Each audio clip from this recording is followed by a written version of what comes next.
we are here in the nation's capital because of the government shutdown. Today was day 3, and then Senate Democrats deciding to give in on the Dreamers, with the promise from Senate Republicans that they'll take up the issue soon. The Senate voting to end the shutdown, and then just moments ago, the House voting to follow suit. Senate Majority Leader Mitch McConnell emerging triumphant. Democratic Minority Leader Chuck Schumer emerging with a promise from McConnell that they will tackle immigration and the Dreamers. But this showdown ends not without costing U.S. taxpayers millions and costing political capital, too, with so many Americans seeing the political dysfunction yet again. And by the way, this new funding to get the government back open only lasts 3 weeks. ABC's Mary Bruce leads us off from the Hill tonight. Moments after they voted to reopen the government, the Republican leader with a gleeful thumbs up, the Democratic leader beaming. Lawmakers of both parties toasting their success, giddy before reporters. We just want to celebrate that government has reopened. By opening up the government, we stopped losing. It's a far cry from how the day began, a total stalemate. We just need to have a little bit more clarity. You have to recognize that you can't make guarantees here. After a weekend of brutal finger pointing. This will be called the Trump shutdown. He got what he wanted, a shutdown, a Trump shutdown. But from Republicans, day one of the Senate Democrats' government shutdown. The Schumer shutdown. Democrats wanted a deal on the Dreamers, those nearly 800,000 undocumented immigrants brought to the U.S. as children. President Trump said the shutdown was hurting the military, bringing this response from Democratic Senator Tammy Duckworth, who lost both her legs while serving in Iraq. And I will not be lectured about what our military needs by a 5-deferment draft dodger. Late this morning, a breakthrough. Senate Democrats agreed to end the shutdown by temporarily funding the government for 3 weeks. What they got in return, a promise. Senate Republicans vowing to work on a solution for Dreamers. It would be my intention to take up legislation here in the Senate that would address DACA, border security, and related issues. Are you confident that Mitch McConnell is going to keep his word?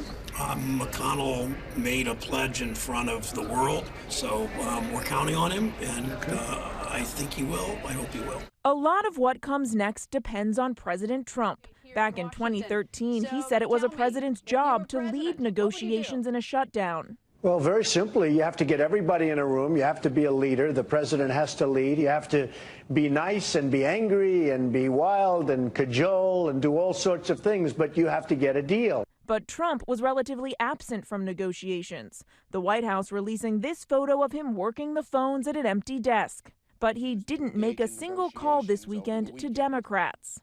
The great deal-making president sat on the sidelines.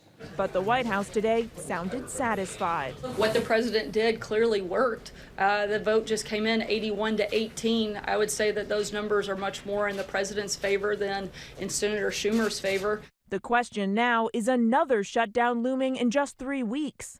By one estimate, just 1 day of a shutdown costs more than $900 million.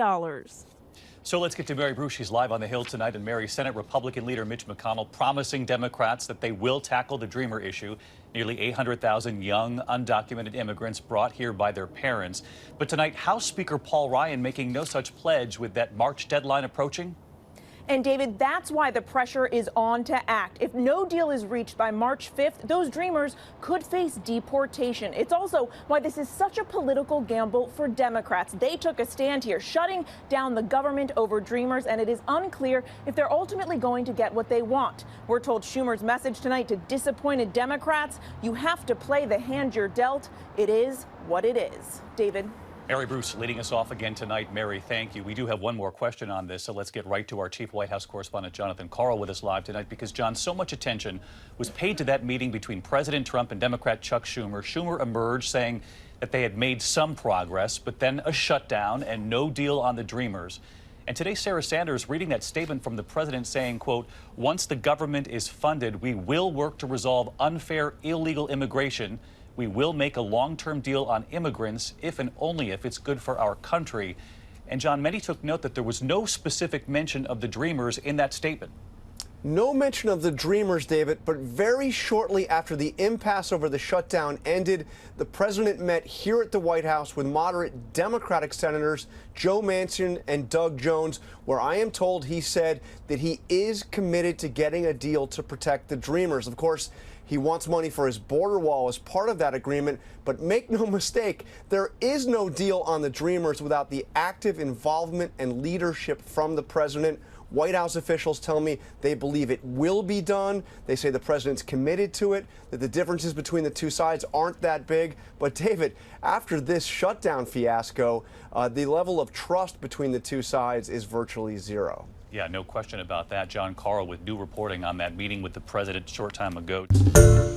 Hi, everyone. George Stephanopoulos here. Thanks for checking out the ABC News YouTube channel. If you'd like to get more videos, show highlights, and watch live event coverage, click on the right over here to subscribe to our channel. And don't forget to download the ABC News app for breaking news alerts. Thanks for watching.